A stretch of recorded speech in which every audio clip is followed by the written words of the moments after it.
खुदारा इस खुशफहमी से बाहर आओ, सुन्नियों बाहर आ जाओ।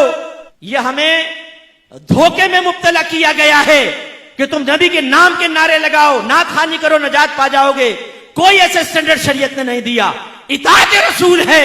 मैं ये नहीं कह रहा हूं नात खानी गलत है, मैं ये नहीं कह रहा हूं इसमें सवाब मिलेगा, ये सवाब नहीं मिल, नो, सवाब हासिल होगा, सवाब नहीं मिलेगा ये मैं नहीं कह रहा हूं। लेकिन इनसे मुतमिन होकर सोचना नबी की मानो ना मानो हमें जन्नत मिल जाएगी।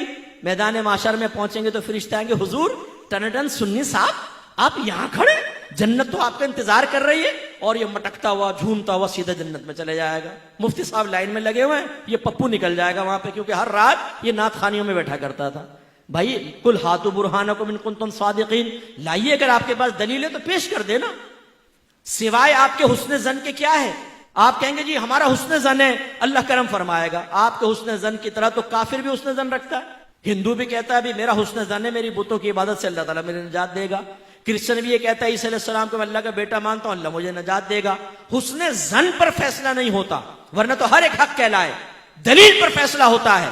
आप मुझे दलील दीजिए कि आप नमाज ना पढ़ें, आप झूठ बोले, आप गीबतें करें, आप लड़कियों के पीछे भागें, आप फहाशी करें, आप गंदी गालियां बकें, आप हीरोइन पिए, आप सिगरेटें पिए, आप नशा करें, आप माँ बाप की आंखों में आंखें डालकर बदतमीजियां करके उनको उनकी कमजोरियों का एहसास दिलाए और सिर्फ नात खानी में बैठे आपको नजात मिल जाएगी। लाइए दलील इस पर पेश कीजिए।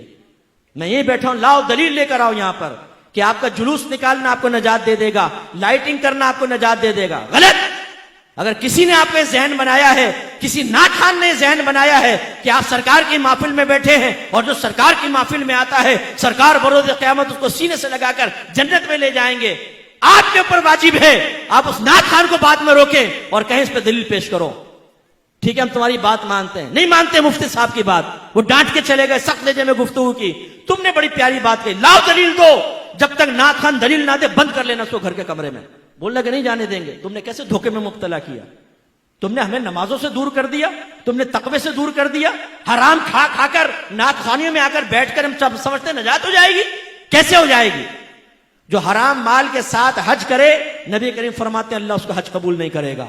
एक रिवायत में फरमाया एक शख्स हाथ उठाकर अल्लाह की बारगाह में दुआएं करता है, गिड़गिड़ा कर दुआ कर रहा होता है, लेकिन अल्लाह ताला इसकी दुआ कैसे कबूल करे? इसलिए कि इसके जिस्म पर हराम है, इसके पेट में हराम है, तो अल्लाह कैसे इसकी दुआएं कबूल करेगा? ये आपकी शरीयत ये है। हमें ख्वाबों में मुब्तला किया गया है। जुलूस निकालो नजात है, लाइटिंग करो नजात है, तीजे 40वें करो नजात है, 11वीं करो नजात है, तुम बरोज़ क़यामत आओगे सरकार तुम्हें बख्शवा लेंगे, यकीनन मेरे आका शफाअत करेंगे, इनकार नहीं। लेकिन जब ईमान बचाकर ले गए तो, ईमान बचाकर ले गए तो ईमान जाया हो गया गुनाह कर करके, फिर तो काफिरों में फिर शफाअत नहीं। और फर्ज कर लें ईमान बचाकर ले गए और गुनाहों भरी जिंदगी गुजारी, सरकार ने शफाअत फरमाई, ये यकीन लेकर गए, यकीन रखें इसका इनकार नहीं। लेकिन क्या ये बहुत बड़ी बेमुरव्वती नहीं होगी कि हमारी हर तरह की गंदगी के बावजूद सरकार मैदान माशर में सीने से लगाएं? क्या फिर हमें नबी करीम के साथ ये रवैया रखना चाहिए? सिर्फ इस भरोसे पे कि सरकार हमें बख्शवा लेंगे, हम उनकी नाफरमानी करते चले जाएं? गलत बात है। ये मैं इसीलिए दिल जलाता हूं, जितने नात खान जिनको आपने दीन का ठेकेदार समझा हुआ है ना कि ये हमें जन्नत तक पहुंचाएंगे, इनसे आप शरई मसाइल मालूम कर लें, इन तक को पता नहीं होगा।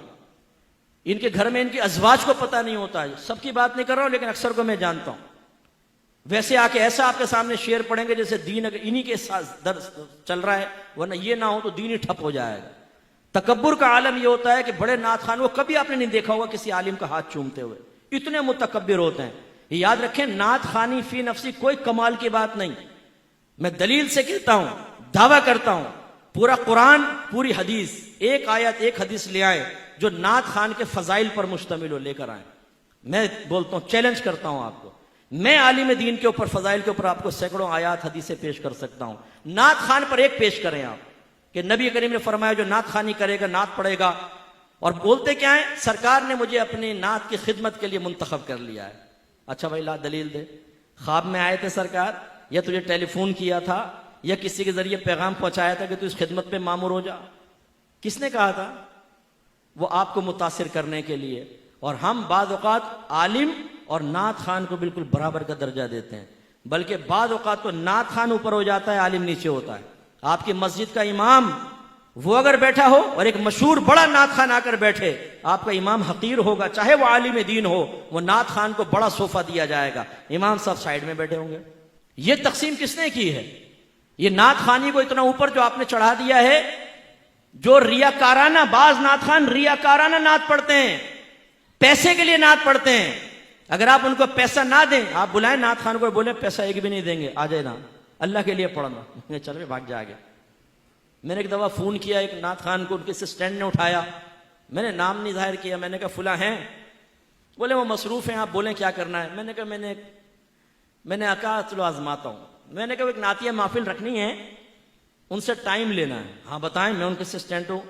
अच्छा ले जाओ, बड़ा सख्त उसने रखा हुआ ना। तो मैंने कहा क्या वो कुछ पैसे से भी लेंगे? आपको कुछ भी मालूम नहीं, एक नात खान अपना टाइम निकाले पैसे ना ले। मैंने कहा अच्छा भाई मुझे पता नहीं था, कौन है आप? मैंने कहा भाई मुफ्ती मोहम्मद अकमल कहते हैं। अरे मुफ्ती साहब आपने पहले क्यों नहीं बताया?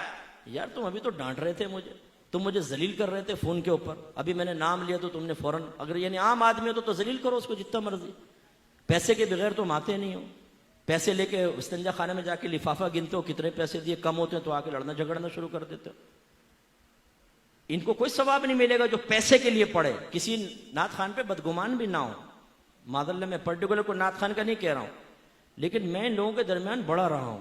यूके में मैंने कितने सफर किए हैं, ये गाड़ी में सोते रहते हैं नमाज नहीं पढ़ते, जहाज में सोते रहते हैं नमाज नहीं पढ़ते, लेकिन वहां जाके जब नात खानी करेंगे ओए लगता पूरा दीन का दर्द इनके अंदर आ गया, रोएंगे और ये और रुला देंगे पब्लिक को, और नमाज पढ़ेंगे नहीं।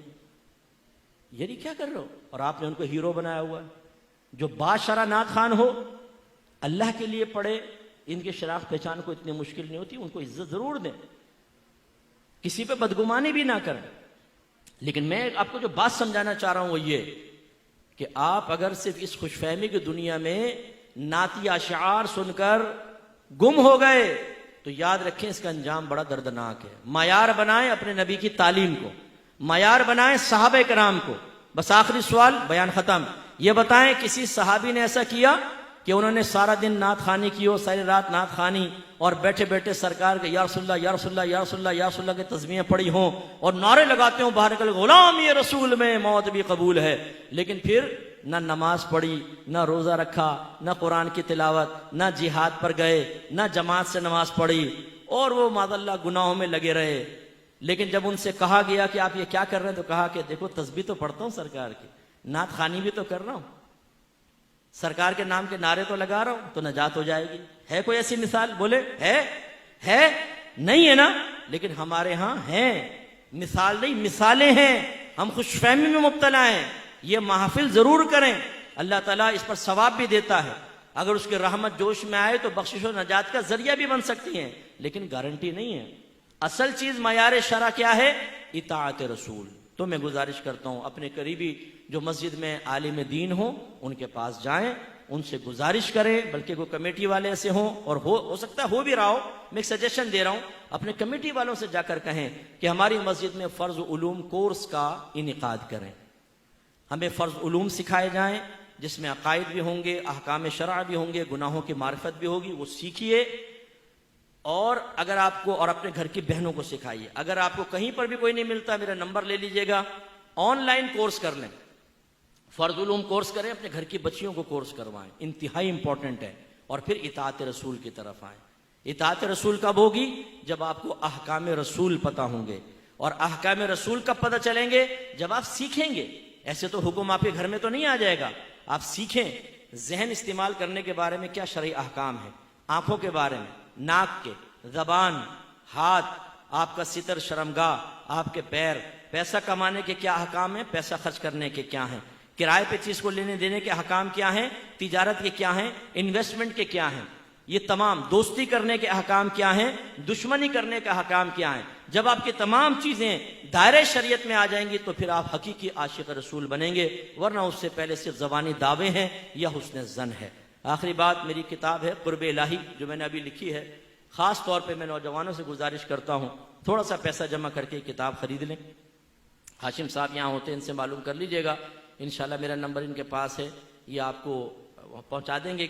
मतलब कांटेक्ट नंबर दे देंगे जिनसे आपको किताब मंगानी है। ये किताब क्या है, अगर आप इस दौर में रहते हुए अल्लाह का कुर्ब हासिल करना चाहते हैं तो फर्स्ट स्टेप क्या है, फिर सेकंड क्या है, फिर थर्ड क्या है, फिर फोर्थ क्या है, फिर फिफ्थ क्या है, स्टेप वाइज आपको बताया गया है कौन कौन सी चीजें बुरी हैं, कौन सी अच्छी हैं, किस तरह आप बुराई से बच सकते हैं, किस तरह अच्छाई को इख्तियार कर सकते हैं। ये इस वक्त तसव्वुफ की एक बेस्ट बुक है, इसलिए नहीं कि मैंने लिखी है, आप पढ़कर देखें, इंशाअल्लाह आप ये कहेंगे मुफ्ती साहब बहुत अच्छी है। खास तौर पे वालिदैन से मैं गुजारिश करता हूं अपने घर में रखें, बच्चों को दें। जिस तरबियत की कमी आपकी तरफ से हुई और अगर बच्चे बालिग हो जाते और गुनाह करते, आपके नामामाल में भी गुनाह लिखा जाएगा, तो ये किताब उस तरबियत को कामिल कर देगी। फायदा होगा आपको, आपके बच्चे पढ़ेंगे, नेक बनेंगे, इंशाल्लाह आपको फायदा होगा, उनकी अज़दवाजी जिंदगी बेहतर होगी, आपको फायदा होगा। अल्लाह ताला अमल की तौफीक अता फरमाए। व आखिरु दाअवाना अनिल हम्दुलिल्लाहि रब्बिल आलमीन।